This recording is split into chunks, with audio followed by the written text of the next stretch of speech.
আসসালামু আলাইকুম। সবাই কেমন আছেন? আশা করি আল্লাহর রহমতে ভালো আছেন এবং সুস্থ আছেন। তো আরও একটি ভিন্ন ধরনের শাকভাজির রেসিপি নিয়ে হাজির হয়ে গেলাম। আশা করি পুরো ভিডিওটি আপনাদের ভালো লাগবে ইনশাল্লাহ।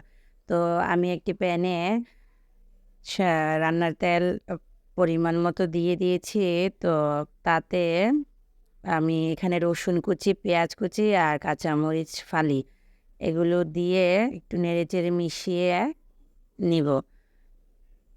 আর যখন এটা হালকা একটু বাদামি হবে তখন আমি এটাতে লবণ পরিমাণ মতো লবণ দিয়ে দিব।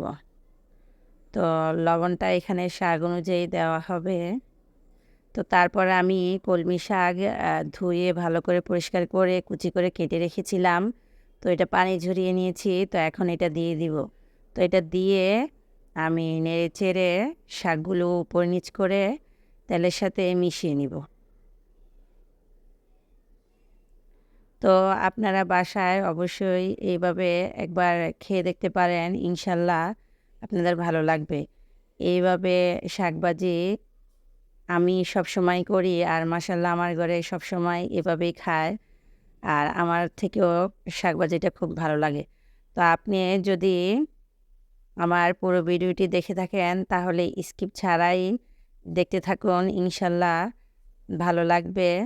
আর আর এই পর্যায়ে এসে আমি ঢেকে দিব। তো ঢেকে মিডিয়াম টু লো হিটে রান্না করে নিব। তো আমার এখানে শাকের কালারটা যেরকম দেখছেন এটা অরিজিনাল এবং অথেন্টিক কালার। আমি কোনো ফিল্টার ইউজ করছি না। এই যে দেখতে পাচ্ছেন একটু আগে রোদ ছিল কম, আবার এখন রোদ বেড়ে গেছে। তো আমার চুলার পাশে জানালা দিয়ে মাশাআল্লাহ পর্যাপ্ত পরিমাণে আলো আসে। তো সে আলোতেই আমি আমার রেসিপিগুলো রান্না করে থাকি এবং আপনাদের সাথে শেয়ার করি। তো শাকের রং সবুজ রেখে কীভাবে রান্না করবেন আপনারা এই প্রসেসে রান্না করতে পারেন।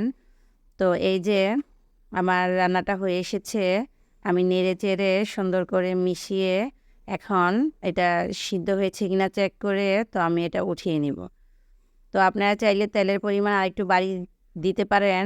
আমি অবশ্য তেল একটু কমই পছন্দ করি। তারপরও আমি এখানে মিডিয়াম তেলেই রান্না করেছি। বেশিও দেইনি, কমও দেইনি। তো এই যে আমার শাকটা হয়ে এসেছে। তো আশা করি আপনাদের কাছে পুরো ভিডিওটি ভালো লেগেছে। আর আপনাদের কাছে যদি ভিডিওটি ভালো লেগে থাকে তাহলে ভিডিওতে একটি লাইক দিয়ে চ্যানেলটি সাবস্ক্রাইব করে রাখতে পারেন। আর আপনি যদি এই কাজটি করে থাকেন তো আপনাকে অসংখ্য ধন্যবাদ। তো এইরকম আরও নতুন নতুন রেসিপি পেতে চ্যানেলটির সঙ্গেই থাকুন। আজকের মতো এ পর্যন্তই। ইনশাল্লাহ পরবর্তীগুলো রেসিপি নিয়ে হাজির হয়ে যাব।